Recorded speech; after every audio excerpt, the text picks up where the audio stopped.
With new episodes every week, join us as we peel the onion on the fascinating world of PKI and digital ID.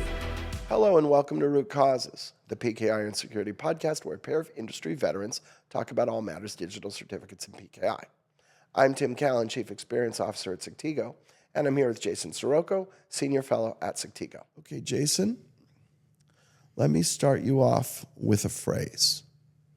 MFA, the false equivalency fallacy. Yeah. So you and I, in the history of this podcast, we're getting up to 450 we're at this point in time. Yeah. And we've done probably a dozen or more multi-factor authentication podcasts. Probably. Yeah. And I wanted to use this Toronto sessions atmosphere, this ability for us to really talk through some of these meaty issues sitting right beside each other. And, you know, I remember writing a blog. My face was, the picture right beside the article. I think it was an SC magazine, something like that. And the title of it was Not All MFA Are Created Equal. Okay. And I really wanted to get into this concept of there's so many of you who still, I see it in technical journalism, I see it in blogs, I see it all over the place. And it's still used in a serious way, and I can't tell if people are being ironic. Probably not in technical journalism, no, but go on. I hope it is that was ironic, but I don't think it is. So here it is, Tim. Mm-hmm. Something you have, something you know, something you are. Right. Yeah, we've all heard that a million times. Factors of authentication. Yeah. If you layer them together, it's apparently a good thing, and it's all, that's the basic idea behind it.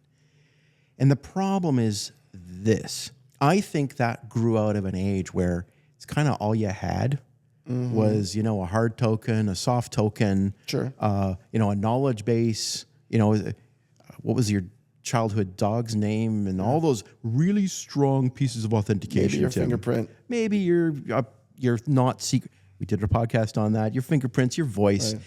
If you thought it wasn't a secret before, it's even less of a secret now with deep fakes and everything else. Yep. So something you have, something you know, something you are. The heck does that mean? And is it worth a damn? Yeah. I'm going to make the argument that I don't think you have to completely wholesale chuck that idea out the door, but I think you need to put it in its place because of something that I like to call the false equivalence fallacy. In other words, if you didn't listen to me 14 False years... equivalence fallacy. So there's a fallacy, and it's that we are seeing an equivalence where there isn't one. Yeah. Which is? Which is this. Not all MFA are created equal. Oh, okay, sure. So Yeah. if you didn't listen to me 14 years ago, listen to me now, and I'll call it something fancier. Okay. Okay? And it's this. SMS is deprecated. Right. NIST deprecated it. And yet something you know, something you have, something you are, if you're using that as your model, it's a factor. Something you have. Therefore, it apparently has value if you layer it with some other pile of junk. Right. So so multi-factor authentication, it's MFA, it's not MGFA, which is multi-good factor authentication. Well right? said. Well said. Right? So what is a category of good and a category of bad? Because I like to just slice something you know, something you have, something you are.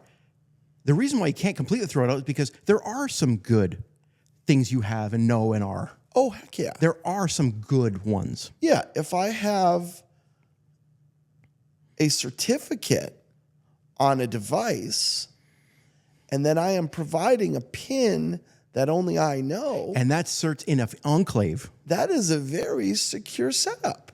That's something you have. Yeah. That's something you have? and something you know. It Right? is something you have combined with something you know really, really well to make for a strong authentication mechanism. Yeah. But Yeah. it did not follow simply something you have, something you know, something you are. But where I went to high school, it's just It's not something a I secret. know. And an SMS text that I receive, Not a which is in secret. the clear, that would still be something I know and something I have. You and I just Right. did a podcast on the Salt Typhoon and the fact that you can't trust cellular data networks anymore. And that's continuing. Well, that makes this whole something you have, something you know, something you are, even, it's about the quality of the secret, Tim. Yeah. And so therefore, you can't use that model anymore. Right. You have to start thinking about high quality secrets and not high quality secrets. In other words, not all MFA are created equal. Sure. Okay. Because if you combine SMS, multi-factor authentication, with a password and a knowledge-based question, Right. guess what? Yes. Not a high-quality secret, Right. A deprecated secret combined with something that's not a secret at all. Yeah. Something you have, something you know, something that's obliterated and all the bad guys know. I use sarcasm too much. It's probably a coping mechanism from years and years of stress of dealing with all you people. Okay? As he looks at me. Yes. Right. Actually, you're one of the good people, Tim. So think about this for a moment. I'm going to make the one last argument about the weaker secrets, the only place that it actually really makes sense to me. And there probably are others, so this is not a non-exhaustive list. I would say that for the purposes of really limited networks, really limited resourced computing systems where encryption for data at rest is necessary, Yes. and the shared secret is extremely controlled and it doesn't really go anywhere. Encryption schemes are often using symmetric tokens, okay? Yeah. A shared secret. That might be a very appropriate use. So for those of you who are encrypting that way, and you really, really control what is accessing it, what can access those shared secrets, you're probably doing an appropriate usage of a shared secret. So therefore, there are appropriate usages of it. But most of the ways that you are using it, especially for MFA, are not appropriate in 2024 and beyond. So let's really, really name the stronger secrets. Okay. Shared secrets in extremely limited use. Okay, we'll let those ride. Okay. Your strongest secrets, though, are going to be your not shared secrets, also known as asymmetric secrets, Right. Which is why you brought up certificates. That's PKI. PKI. Right. PKI by a bunch of different names. Yep. If you are wanting a category of strong versus weak, I don't think we need to go any further than that. It is symmetric. And everything else is weak. Symmetric versus asymmetric. And if you're going to use symmetric, know why you're using it, know how you're using it. Everything else symmetric, you still have worries. You still have to be worried about your asymmetric secrets because you're storing a certificate in software. That might not be very secure. But if you're storing it in a secure element, some sort of an enclave, my goodness, that's about the state of the art right now. Okay? So I've been asked many, many times, Jay, if you're going to put locks on the doors, what are you going to, what would you choose?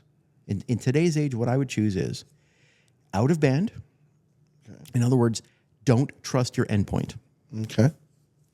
Something where the key generation was extremely controlled and the private key is in an enclave.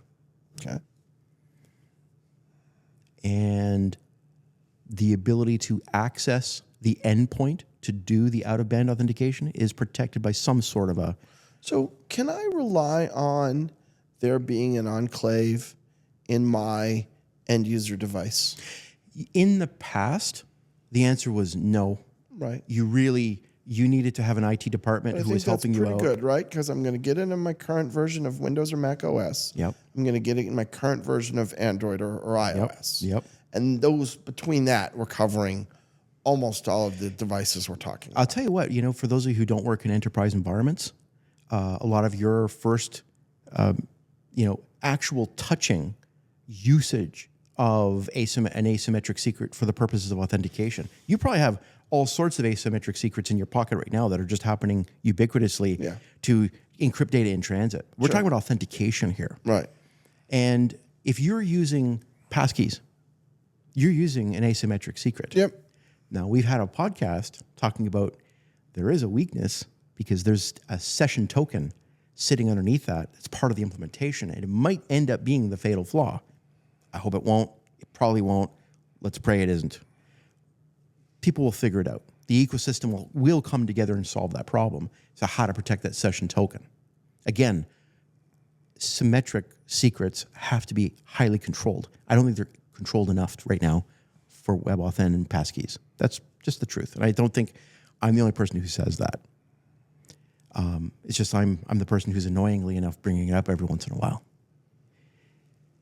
I think, though, that for those of you who are in enterprise environments and you're facing this world of crypto wars 3.0, something you and I just were talking about, where if you thought you had to be paranoid before, you got to be really paranoid now in this new world. Yeah. And I think that putting good locks on the doors is something you all need to be doing. And that's the reason for this podcast. It's a call to arms to let go of things that don't work anymore. Yeah. Something you have, something you know, something you are, does not take into account the quality of the secrets underlying. Right. The something you have, something you know, something you are model can still be useful so long as you put some kind of minimum bar on the somethings. You know that's exactly what I wrote 14 years ago. Okay.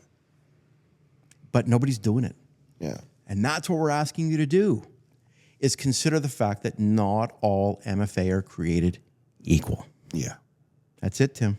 All right. There you go. Thank you, Jason. Thank you, Tim. This has been Root Causes.